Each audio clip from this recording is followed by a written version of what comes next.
Hello,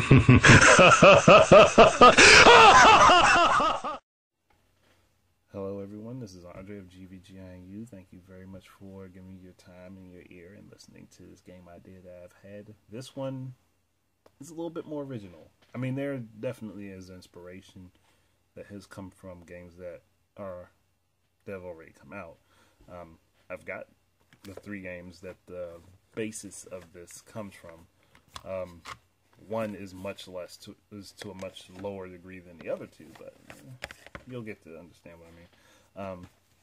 These two games are the main inspiration: Alan Wake and Eternal Darkness. These two games are definitely where the main bit of my inspiration came from, and to a little bit lesser of a degree, Resident Evil 6. So obviously it's a survival horror game. It may have a few action elements to it, but it's definitely not a action game. Now, I haven't really fully thought everything out because this is a really fresh idea and I've changed it several times in my head already. But the basic premise is this. I have not come up with whether or not the lead character is male or female, gender, not gender, race, nationality, none of that stuff. I didn't think all that out yet. But the basic premise is that you are a private investigator and you've been sent by a family who's looking for a missing relative. I haven't really thought. Like, just say that this relative is okay. These kids are looking for their father. Like, he was this famous writer, and he just went missing after he had gone on a trip back to a town that he had grown up in. You get there, the place is kind of run down. You don't really know much about it. It doesn't really look like there are any people out and about. It's kind of empty. It's basically a ghost town, with the exception of maybe like one or two people that you find while you're just walking through and investigating. The inspiration that comes from Alan Wake for this game is finding notes.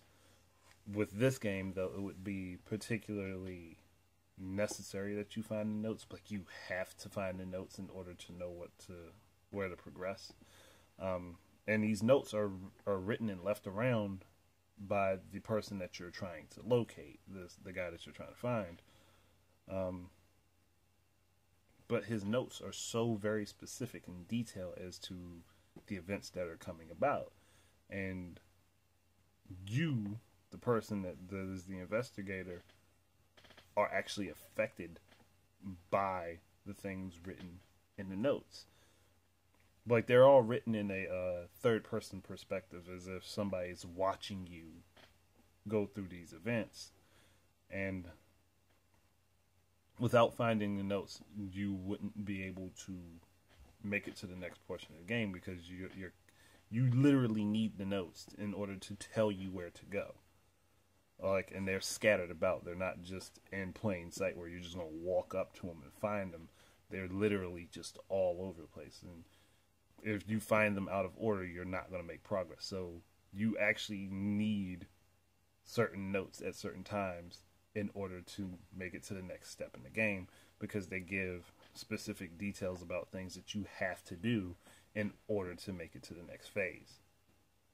I know that seems like a bit of a trap, and that could be annoying for a lot of people, but you gotta follow me here. And the notes will tell you of like horrific things that you will encounter, or certain resistances that you may meet, that even though you can physically feel them, they are there, but you can't. But they're not actually real. And this is affected by how awake your character is. This person is on a mission to find this guy that's missing, and your detective character is a very super determined person. So they're going without sleep and are forcing themselves to find and locate this guy and find out what happened to him, to be able to give the information back to their children, because of how urgent it felt for them. So your character doesn't want to waste a moment of time sleeping when they should be searching for this missing person. I know the story sounds kind of messed up, but that plays into the game. The more awake your character is, the more wide awake that your character is. Like, and they're like this. They're susceptible to like the spirits and apparitions and things that inhabit this town that can attack you.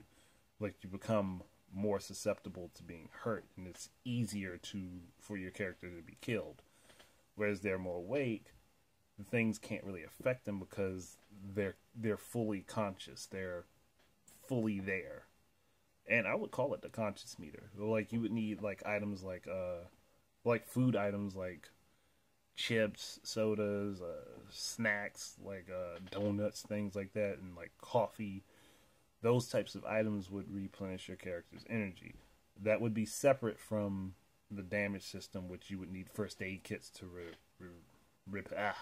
repair damage to your character, which I don't like that instant heal bullcrap. Like, you get hurt, you need first aid. We're not just going to stand by and all my wounds are just magically going to heal. No. No, not happening. But you would need first aid kits in order to heal your damage, like I said, and food items to keep your energy up.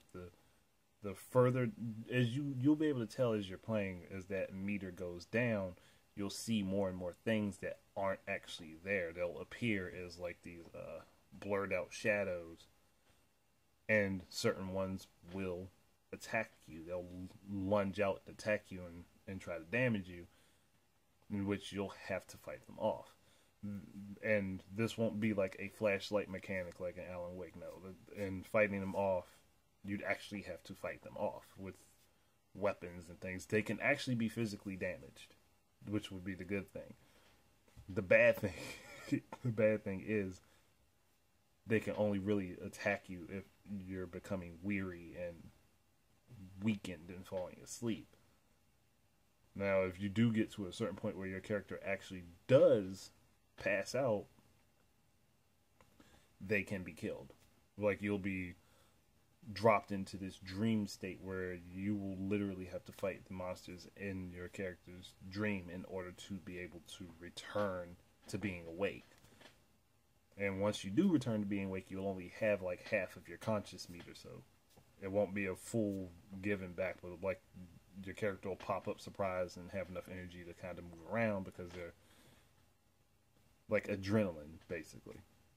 Like their adrenaline got pumping and got them up. So, yeah. I mean, I know the idea itself sounds it sounds like it would be a risk to take for a game, but it would probably be, if done right, it could be really fun. And I didn't even go over the Resident Evil 6 thing.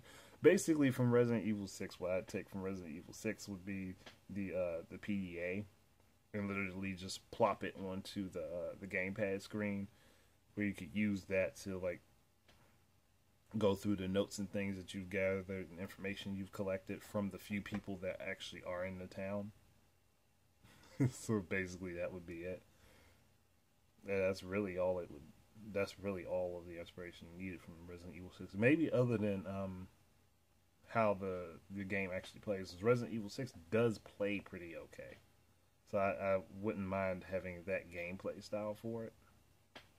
But that'd be about it. That'd be where it stopped. So I mean, that's really the idea that I'd had. I mean, you can tell me whether or not you guys like it. It literally was just something fresh that came to me, and I was thinking, well, why not share this? It might be pretty good. But yeah, that's basically it. There's not really a whole lot that I can really say about it, because I'm still working thoughts through on it, and I might do a follow-up video on it. Maybe not just specifically for the Wii U, but I might do a follow-up video on the idea as it fleshes itself out for me. with how I think that may not be very long. But thank you very much for listening.